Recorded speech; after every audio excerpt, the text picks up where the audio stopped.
Hello, what is up mga ma'am, sir? Mama ko po si Ralph C. Fries, ang visual artist from Manila. And today, we are going to unbox the CD Toys Iron Man Mark V suitcase from Marvel Studios, the Infinity Saga 1/10 scale Iron Man collections. May Marvel logo dito, Infinite Action X. Ang CD Toys po ay original, authentic, at hindi KO, hindi bootleg, at hindi fake. Okay? So sa side, sobrang laki ng box. Yung box measures around 6.5 inches dito sa top. Yung depth niya 6.5 inches. Tapos ang kanyang length ay 12, 8 plus 8, 20 inches. Grabe, 20 inches yung length. Tapos yung height 12 to mga 14 inches. So 20 inches, 14, tapos yung depth mga 6.5. Sobrang laki. Tapos sa likod you have the components of the box, of the box. Iron Man Mark V suitcase, Whiplash Mark II, Mark V. Actually meron pa siyang maliit na na suit sa loob.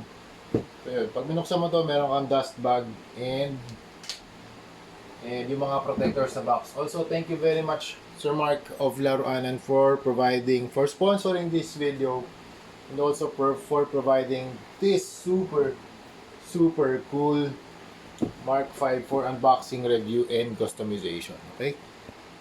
Alright, meron siyang kasamang manual, nakalagay dito, Whiplash Mark II na suitcase. Ay na LED. Sabihin LED yung Whiplash Mark II dito, tapos ini-indicate lang dito kung saan yung buttons and charging ports. Alright, here we go. Grabe sa ganda. Magkano ba to? 12,500 only if you buy this sa Laruanan. Grabe, meron pa kayong mga free shirts.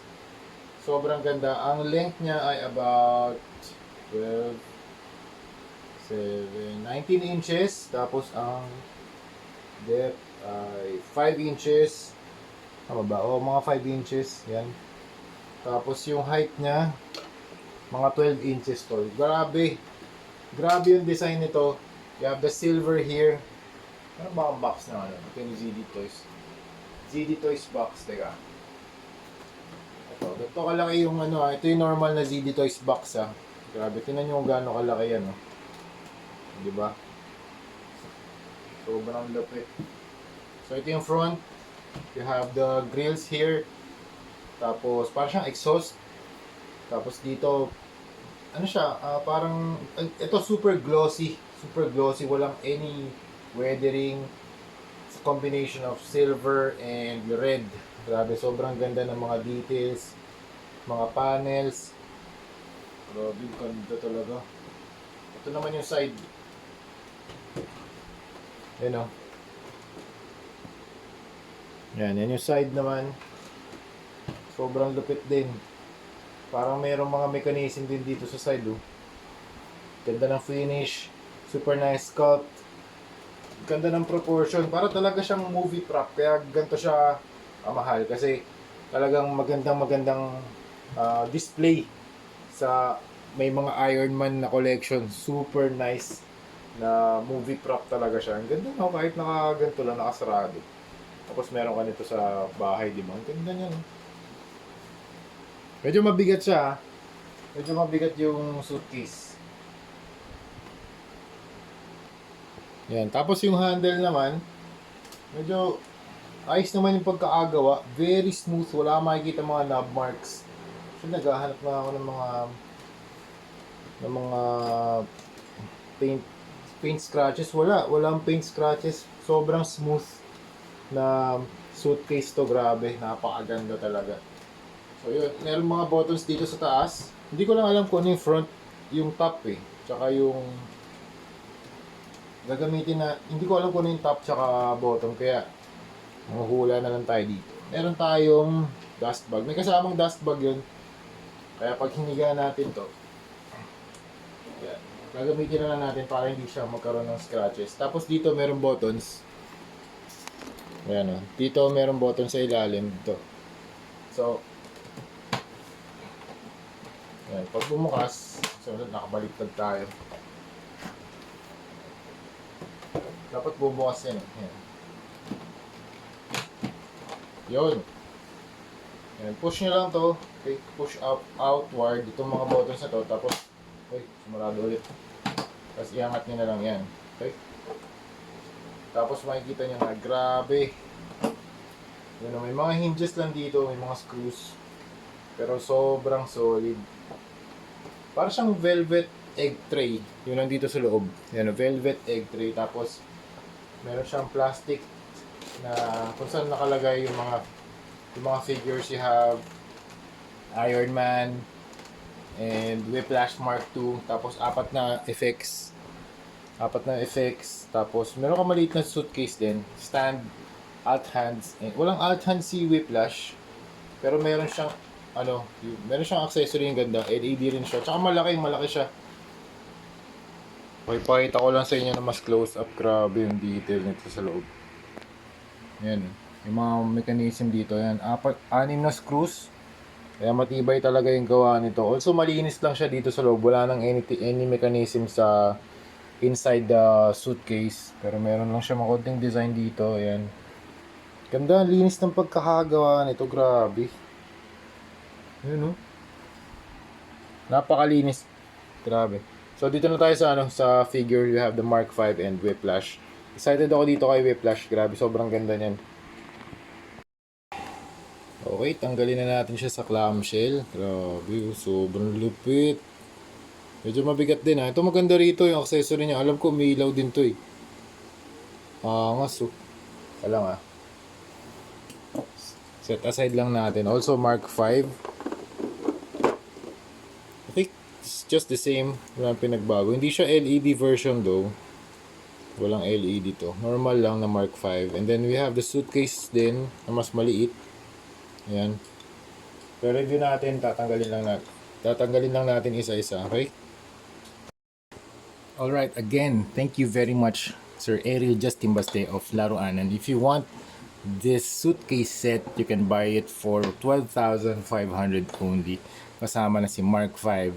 You have the suitcase, you have the accessories here, tapos you have the Whiplash Mark II, tapos meron pa kayong free shirts. Okay, let's proceed with Mark V.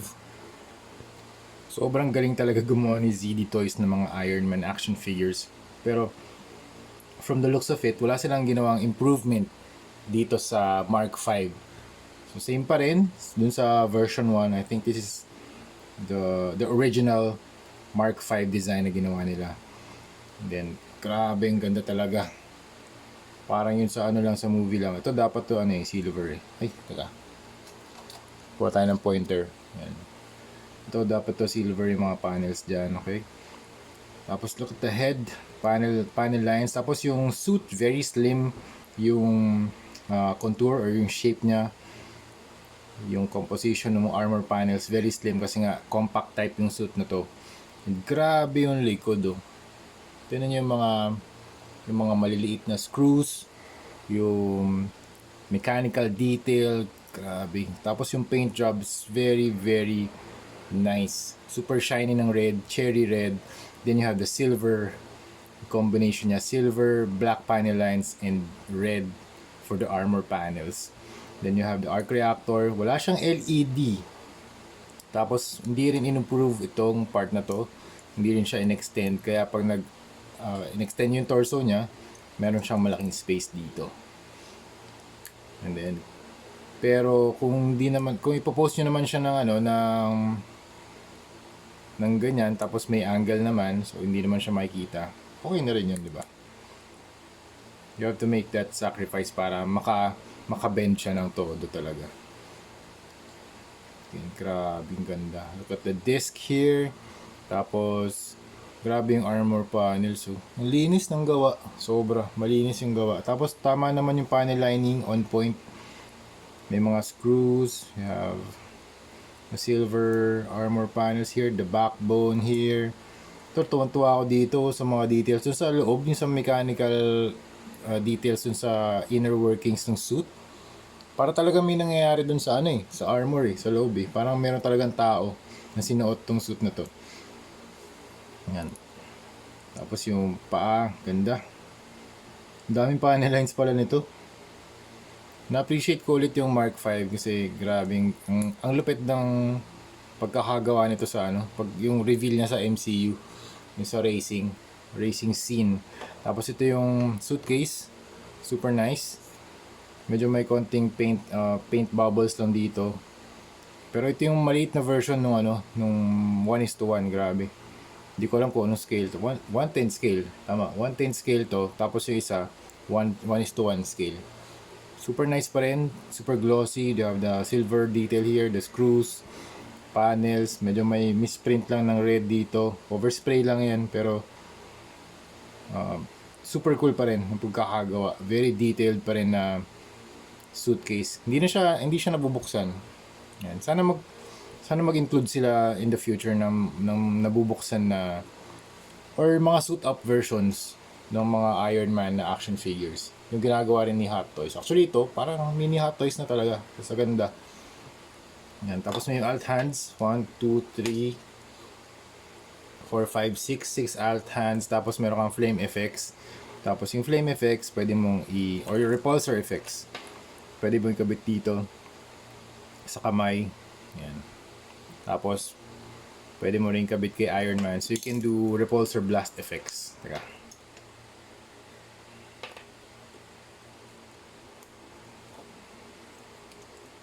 Alright, something like that. Okay.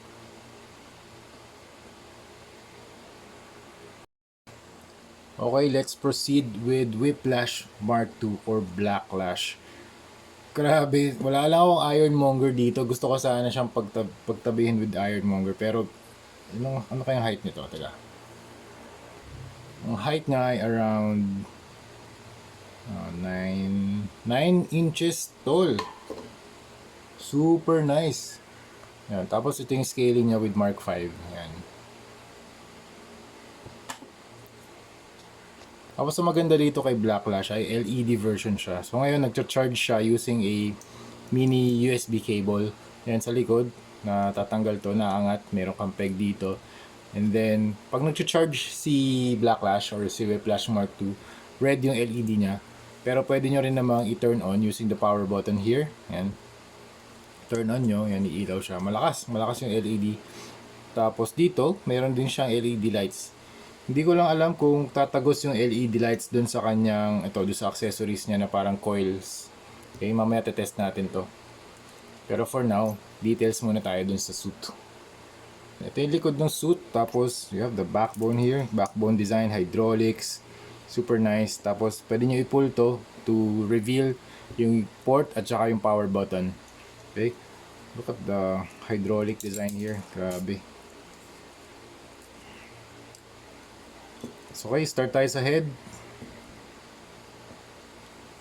Maganda yung mga details sa head. Para siyang wineld by hand. Tapos medyo may weathering weathering effect. May washes and a little bit of dry brushing din dito sa part na to. Mga dry brushing din siya. And it feels good sa kamay, on hand. Very, very nice. May weight din siya. Hindi siya sobrang gaan. Bagay mo na bagay ito sa final battle niya with Mark 6 and War Machine Mark 1. Tapos sa waist, sa chest, medyo covered pala yung yung arc reactor niya. Ganda, super bright LED lights. Tapos you have the metal holding the arc reactor. Super bulky ng upper body. Ganda ng design. Para siyang wineld na mga metals together. You have the texture here sa mga corners. Para siya talagang pinagtagpi-tagping metal. Super cool touch and effect dun sa armor. You have medyo may konting scratch lang dito. Konting scratch lang. Tapos dito meron kang tatlong silver na circles and then inner mechanisms right here sa shoulders. Yan, ganda. Sa underarm part, look at that. Hindi ko lang sure kung na-extend to. Ayun, na-extend din pala. Butterfly din pala to. Ayan, no? Kaya medyo zoom in tayo para makita nyo. Shoulders naman, ganda ng detail din. May articulation ba to? Okay, wala. Ingat lang Baka may mga articulated parts na hindi naman, mukha siyang articulated pero hindi naman pala siya gumagalaw. Ayan. Tapos you have the circular silver ring right here. Tapos ang ganda nitong block na to, design sa arms, so parang gauntlet type. Then we have the guns here. Tapos grabe yung holder ng coil niyan dito. Kakabit natin dyan yung coil maya lang. Dito muna tayo sa mga details niya sa likod. Yan, hydraulics. You have the waist design. Para siyang side skirts or parang side skirts sa Gundam.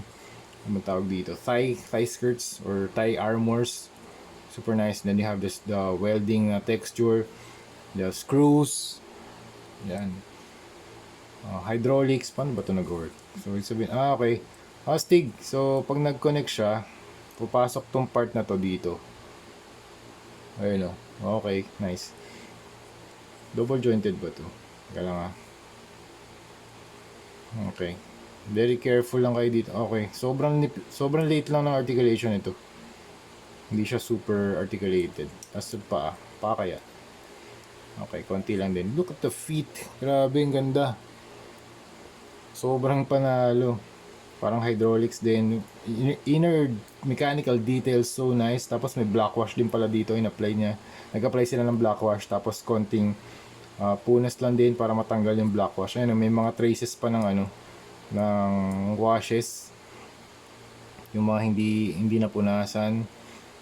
Super nice. Tapos yung kulay niya gunmetal gray. Medyo may shine din. Sarap din i-customize nito, no? Panalo din to. Siguro matte na finish and then silver black wash and then silver dry brushing. Pero as is, super nice na talaga nito. Konting battle damage will, I think. Pero for now, this will work sa mga display natin. Gantong itsura muna. Pero pag nagsawa ako, customize natin. Okay, insert natin tong mga coils niya dito sa kanyang kamay. Meron siyang slots dito eh. Ayan o, dito, ayan. So, paano ba to? Teka. Yan, na-equip na natin yung parang coil na weapon niya, coil rope. Pero hindi tumatagos yung LED dito. Walang ilaw. Pero mahaba yung coil. Mahaba nito, parang twice na size ni or ilang inches pa to? Parang 12 inches din to. Katingnan natin O tama, isang buong ruler. 12 inches yung coil niya. Grabe ang haba nun Kaya maganda rin pag pinaikot Pwede rin siyang hawakan siya ni Whiplash dito sa leeg ni Iron Man. You can coil Iron Man dito sa Pero Mark 5 kasi ito maganda kung Mark 6 para final battle version doon sa loob ng dome. Super nice, grabe ang ganda. Look at this. Ganda ng Whiplash na to. Super chunky. Oh. Ganda ng weapon. Wala na siyang ibang accessories kundi itong dalawa. Pero maganda na to. Maganda na yung additional accessories na yan. So yun, proceed tayo sa articulation. Up, wala. Left and right, okay. Waist, meron ba itong waist movement? Okay, meron waist movement. Nice.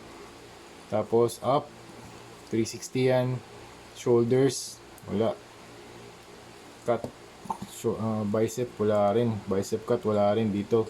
Then konti lang ng galaw. Okay, konti lang. Tapos sa waist, okay, ito front, gumagalaw. Tapos sa paa, pull down. Okay, pwede pull down. Angat. Okay, dahan-dahan lang kasi tatama yung mga armors Ayan. Tama yung mga armor panels dito. Ayan. Can put yung paa pwede ring bumaba. Kaso konting-konti lang din. Hindi niya kaya. Pero maganda rito, itong part na to. Pag inangat nyo, papasok lang siya. It's nice. It's a nice touch dun sa armor design. Okay? Tapos may swivel. Okay? Tapos yung paa naman, ball joint pa to. So dalawa. So ito, meron pang parang double. Okay, double din naman to kaso maliit lang yung movement niya. Okay? Okay ko naipit ako. Okay, ball joint tong paa. So wala nang toe articulation. Okay? So yun yung articulation kay Whiplash. And then dito naman kay Mark 5, articulation niya up and down, left and right, 360. You have butterfly joints. Actually, meron din butterfly joints to ah. Tapos up, 360. Swivel, double jointed na elbows, extension ng torso, bend, okay, twist, baba yung paa, twist, angat, okay, then double jointed na knee, ball joint yung paa. Alright, overall grabe, sobrang ganda ng set na to from ZD Toys. This is their premium line of toys. Grabe, 12,500 for a 1:1. Para na siyang movie prop scale na talaga. Sobrang solid, ang ganda ng finish. Ang ganda i-display nito with your Iron Man ZD Toys or mga replica, movie prop replica. Grabe ang ganda. You have the mask of Iron Man, you have the suitcase. Sobrang ganda niyan mga momsir. Pero yun nga, sana gumawa sila ng improvement dito kay Mark 5. Kasi yan yung original na Mark 5. Also, you have this bad boy right here. Backlash or Whiplash Mark 2. Paggawa natin to na. Maganda sana kung umiilaw tong ano niya, mga coils. And then you have the stand Marvel Iron Man 2 Mark 5. And then you have repulsor blast effects. You have the hands. Also meron ito yung ganyan kaliit yung 1/10 scale. 1/10 scale. Tapos ito yung 1:1 scale. Grabe. Look at that. Tapos ito yung side niya. Ganda oh. Laso no. Grabe yan. Kung gusto niyo bumili for 12,500 only. And look at the handle. Super cool. For 12,500 only, you will get all this. You have the suit 1:1 suitcase, 1/10 scale Iron Man Mark 5, 1/10 scale Backlash or Whiplash Mark 2, and then you have the shirts. Okay, meron pa yung mga free shirts. And hindi pala kasama to, hindi kasama yung laruan ng logo. And then you have the hands, 1, 2, 3, 4, 5, 6 out hands, and then 4 na blast effects. Then you have the stand. Yun. So yun, grabe tong set na to. Thank you very much for watching and see you sa next video. Bye-bye.